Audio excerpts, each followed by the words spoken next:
It was just another typical day in my suburban neighborhood. Quiet streets, kids playing, and the hum of everyday life. I'd always taken pride in my property, making sure everything was in order. Especially my Jeep. It was my pride and joy. A rugged, dependable vehicle that I relied on daily. I kept it parked in my driveway as I always did with no issues. But everything changed the day Karen, the HOA president, decided that my Jeep was an eyesore. She was known around town for her over-the-top rules, petty complaints, and her desire for absolute control over everyone's property. I had dealt with her before. Petty warnings, fines over minor violations, but this was different. It started with a note left on my windshield. A simple official HOA warning claiming I had parked my Jeep in a prohibited zone and that I was violating community rules.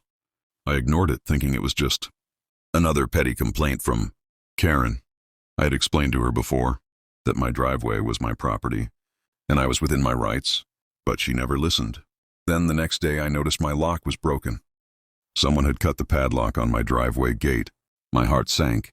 I immediately looked outside, only to see my Jeep missing. My first thought was that someone had stolen it. But then I remembered Karen's recent behavior, her obsession with controlling my property. I went outside. The gate was wide open and my Jeep was gone. I was furious. Who would do this? Someone had just stolen my vehicle, or so I thought. That's when I found out the truth. Turns out Karen had cut my lock herself. She had gone into my driveway, forcibly removed my lock, and attempted to take my Jeep without my permission. But what I didn't realize at the time was that my Jeep wasn't just any vehicle. It was part of a special task force, part of the police department. I found out later that my Jeep was an unmarked police vehicle, used by a nearby law enforcement unit for undercover work. It was a hidden asset, not a regular civilian vehicle. Karen had no idea. She thought she was just taking a stolen Jeep, a petty act of neighborhood overreach, but she had no idea what she was messing with. The police were already investigating her. Someone had reported her for vandalism and attempted theft. When the law caught wind of what she did, her face turned pale. She didn't realize that she had crossed a line.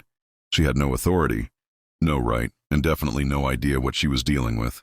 The police arrived at my house that night. They took her into custody after a brief interrogation.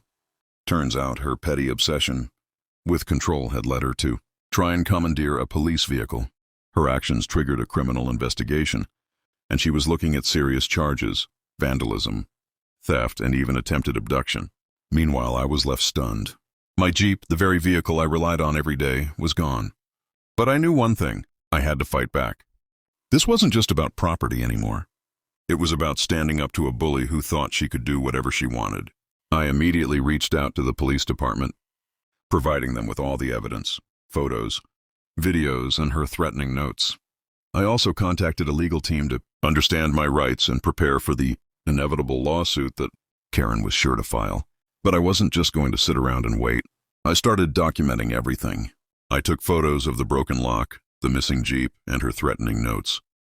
I gathered witness statements from neighbors who saw her enter my property. I also hired a private investigator to look into her past, and what I found was shocking. Karen had a long history of petty disputes, boundary violations, and even minor criminal offenses. She was not just a petty HOA president.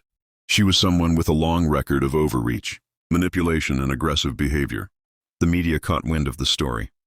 News outlets in the USA started reporting on the bizarre case of a HOA president attempting to steal a police vehicle.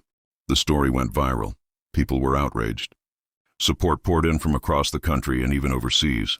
Social media exploded with hashtags like Justice for Landowners, Karen Exposed, and Community Support. The police pressed charges.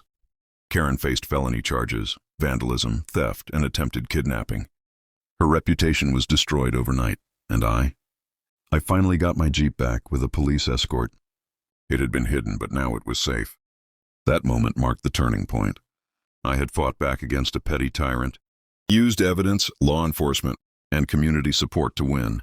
Karen's obsession had led her to her downfall, and I had reclaimed my property. But more than that, I learned a vital lesson. Never underestimate the power of standing up, documenting everything, and fighting for what's right. No one, not even a petty HOA president, has the right to threaten or steal what's yours.